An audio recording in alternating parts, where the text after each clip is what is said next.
வெளிப்படுத்தின விசேஷம் அதிகாரம் 14.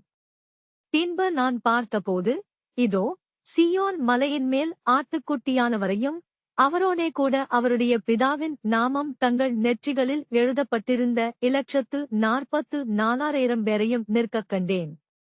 அல்லாமலும் பெருவெள்ள இரைச்சல் போலவும் பலத்த இடி முழக்கம் போலவும் ஒரு சத்தம் வானத்திலிருந்து உண்டாகக் கேட்டேன். நான் கேட்ட சத்தம் சுரமண்டலக்காரர் தங்கள் சுரமண்டலங்களை வாசிக்கிற ஓசையைப் போலிருந்தது. அவர்கள் சிங்காசனத்திற்கு முன்பாகவும் 4 ஜீவன்களுக்கு முன்பாகவும் மூப்பர்களுக்கு முன்பாகவும் புதுப்பாட்டைப் பாடினார்கள். அந்த பாட்டு பூமியிலிருந்து மீட்டுக்கொள்ளப்பட்ட 144,000 பேரையல்லாமல் ஒருவரும் கற்றுக்கொள்ளக் கூடாதிருந்தது. ஸ்திரீகளால் தங்களை கரைப்படுத்தாதவர்கள் இவர்களே, கற்புள்ளவர்கள் இவர்களே, ஆட்டுக்குட்டியானவர் எங்கே போனாலும் அவரை பின்பற்றுகிறவர்கள் இவர்களே. இவர்கள் மனுஷரிலிருந்து தேவனுக்கும் ஆட்டுக்குட்டியானவருக்கும் முதற்பலனாக மீட்டுக் கொள்ளப்பட்டவர்கள். இவர்களுடைய வாயிலே கபடம் காணப்படவில்லை. இவர்கள் தேவனுடைய சிங்காசனத்திற்கு முன்பாக மாசில்லாதவர்களாயிருக்கிறார்கள். பின்பு வேறொரு தூதன் வானத்தின் மத்தியிலே பறக்கக் கண்டேன். அவன் பூமியில் வாசம் பண்ணுகிற சகல ஜாதிகளுக்கும், கோத்திரத்தாருக்கும், பாஷைக்காரருக்கும், ஜனக்கூட்டத்தாருக்கும் அறிவிக்கத்தக்கதாக நித்திய சுவிசேஷத்தை உடையவனாயிருந்து மிகுந்த சத்தமிட்டு, தேவனுக்கு பயந்து அவரை மகிமைப்படுத்துங்கள், அவர் நியாயத்தீர்ப்பு கொடுக்கும் வேளை வந்தது. வானத்தையும் பூமியையும் சமுத்திரத்தையும் நீரூற்றுகளையும் உண்டாக்கினவரையே தொழுது கொள்ளுங்கள் என்று கூறினான். வேறொரு தூதன் பின் சென்று, பாபிலோன் மகா நகரம் விழுந்தது,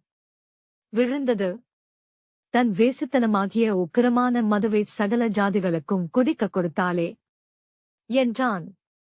அவர்களுக்கு பின்னே 3ஆம் தூதன் வந்து மிகுந்த சத்தமிட்டு, மிருகத்தையும் அதன் சொரூபத்தையும் வணங்கி தன் நெற்றியிலாவது தன் கையிலாவது அதன் முத்திரையை தரித்துக் கொள்ளுகிறவனவனோ, அவன் தேவனுடைய கோபாக்கினையாகிய பாத்திரத்திலே கலப்பில்லாமல் வார்க்கப்பட்ட அவருடைய உக்கிரமாகிய மதுவை குடித்து, பரிசுத்த தூதர்களுக்கு முன்பாகவும் ஆட்டுக்குட்டியானவருக்கு முன்பாகவும் அக்கினியினாலும் கந்தகத்தினாலும் பாதிக்கப்படுவான்.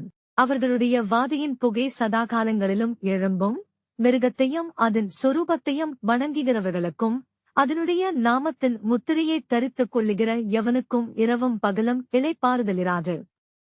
தேவனுடைய கற்பனைகளையும் இயேசுவின் மேலுள்ள விசுவாசத்தையும் காத்துக் கொள்ளுகிறவர்களாகிய பரிசுத்தவான்களுடைய பொறுமை இதிலே விளங்கும் என்று கூறினான். பின்பு பரலோகத்திலிருந்து ஒரு சத்தம் உண்டாகக் கேட்டேன். அது கர்த்தருக்குள் மரிக்கிறவர்கள் இதுமுதல் பாக்கியவான்கள் என்றெழுது. அவர்கள் தங்கள் பிரயாசங்களை விட்டொழிந்து இளைப்பாறுவார்கள். அவர்களுடைய கிரியைகள் அவர்களோடே கூடப்போம். ஆவியானவரும் ஆம் என்று திருமணம் பற்றுகிறார் என்று சொல்லிற்று.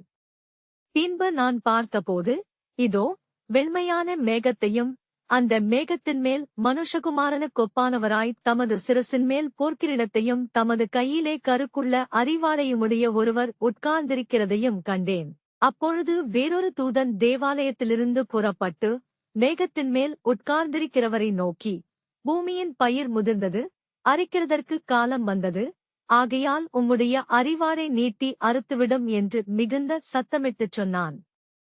அப்பொழுது மேகத்தின் மேல் உட்கார்ந்தவர் தமது அரிவாளை பூமியின் மேல் நீட்டினார்.